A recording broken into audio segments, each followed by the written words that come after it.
Muito obrigado, Excelência. Realmente a defesa traz alguns números aqui impressionantes da Unicamp que deixam toda a população paulista orgulhosa. E no ano de 2018 nós tivemos um orçamento da Unicamp de 3 bilhões de reais, um orçamento gigantesco. São quase 2.000 professores, como bem disse a defesa, são 66 cursos que tinham na época, 158 programas de pós-graduação e cerca de 37 mil alunos entre a graduação e a pós-graduação, e também quase 4 mil alunos entre os dois colégios técnicos, entre os quais o COTIL, do qual orgulhosamente eu fui aluno também, né? Então, gostaria de fazer essa breve introdução. Mas, por outro lado, diante de toda essa potência da Unicamp, é um dos órgãos jurisdicionados que dá muito problema para o Tribunal de Contas, porque ele, ano após ano, parece que se recusa a cumprir decisões do Tribunal de Contas. Não só as decisões do Tribunal de Contas, mas as leis e a própria Constituição. E vou trazer aqui 3 pontos que foram importantes para a negativa do balanço de 2018, e primeiramente essa transferência de execução financeira para as fundações, a FUNCAMP e a FASCAMP. Isso já foi reprovado por esse Tribunal de Contas nas contas de 2011. Veja que aqui nós estamos tratando da conta de 2018. Já nas contas de 2011 o Tribunal falava, Unicamp, isso precisa ser corrigido, isso precisa ser melhorado. E essa fundação de apoio, na verdade, ela é uma forma que a Unicamp utiliza para dar áreas privadas a verbas públicas, porque ela transfere recursos públicos para a FUNCAMP, sem licitação, a FUNCAMP contrata via regulamento de contas, e depois ela contrata particulares que vão prestar serviços à própria Unicamp, com recursos que era da Unicamp. E com isso, através desse procedimento que ela tenta fazer, dar áreas privadas a verbas públicas, ela gastou quase 10 milhões, 9,6 milhões em taxa de administração para a FUNCAMP. E também a FASCAMP, que a FASCAMP teve 94% de seus recursos nesse exercício de verbas públicas, e mesmo assim se negando a prestar contas a esse tribunal. Por isso, dado toda essa situação e a reincidência, o Ministério Público insiste que houve a reincidência e há necessidade de manutenção da multa. Outra situação são servidores puramente comissionados que a Unicamp insiste em manter no regime próprio, mesmo com o artigo 40, parágrafo 3º da Constituição, que já vem da reforma constitucional da emenda 20 de 98, e mesmo assim a Unicamp insiste nesse ponto, insiste. E entre os quais, isso foi uma matéria que esse tribunal reprovou nas contas de 2005 da universidade. Vejam, senhores, contas de 2018 já havia sido reprovado em 2005, e essas contas tiveram trânsito em julgado em 2011. Um dos quais, que era um servidor puramente comissionado nessa época, que a Unicamp insistia em manter no regime próprio, era o procurador-chefe da universidade, o senhor Otacílio, e mesmo assim insistia nesse termo. Procuraria, em vez de se aposentar pelo RGPS, e vejam aí, não ia ter perda de tempo, de contágio, mesmo as contribuições iam ser revertidas. A própria Constituição, nos artigos 201, parágrafo 9, fala da compensação financeira entre os regimes. Não havia prejuízo nenhum entre a Unicamp em cumprir a Constituição. E, por fim, a situação de próprios procuradores comissionados. Outra coisa que esse tribunal havia reprovado nas contas de 2005. 2005, Excelência. Um belo voto do Dr. Dimas Eduardo Ramalho. Isso, na verdade, 2005 e, na verdade, também nas contas de 2009. Esse, sim, reprovado pelo Dr. Dimas Eduardo Ramalho.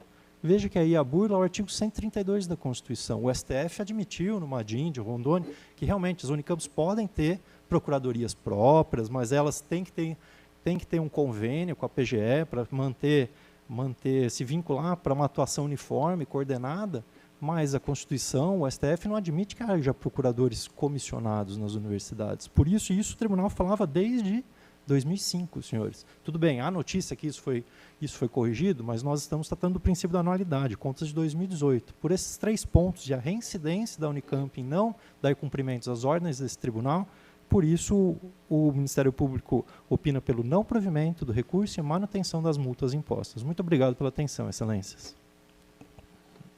O tribunal agradece a Vossa Excelência, doutor Rafael. Retorna a palavra ao senhor relator. Senhor presidente, eu ouvi com bastante atenção as alegações apresentadas pelo nobre defensor, pelo Ministério Público de Contas e também levando em conta o fato de que esse processo já constou da pauta, já foi retirado de pauta uma vez, eu já me encontro em condições de proferir meu voto. Perfeitamente. Preliminarmente, conheço do recurso. Conhecido. No mérito, inicialmente anoto que os memoriais ofertados também foram devidamente sopesados para a emissão do presente voto. Passando ao mérito, a universidade não logra êxito em elidir impropriedades que fundamentaram a reprovação do decisório ora impugnado, as quais devem ser mantidas. Nesse sentido, destaco a principal falha, a transferência de execução financeira da universidade a terceiros. Na decisão recorrida, foi desaprovada a tal terceirização injustificada de atividades para a FUNCAMP, cujo procedimento já havia sido condenado por essa corte ao apontar que, abre aspas, assumira a totalidade da contratação de pessoal e de serviços, além de consignar o convênio firmado com a FASCAMP, que teria seguido na mesma vertente, abre aspas, a qual, ao que consta, substituirá a FUNCAMP na área de saúde. Oportuno assinalar a esse respeito que as relações entre Unicamp e a FUNCAMP têm impactado a análise dos balanços da Unicamp ao longo dos exercícios, como se verifica em majoritária de jurisprudência desse tribunal. Nesse sentido, cito aqui no voto, falhas envolvendo a aludida relação foram examinadas nos balanços de 2005,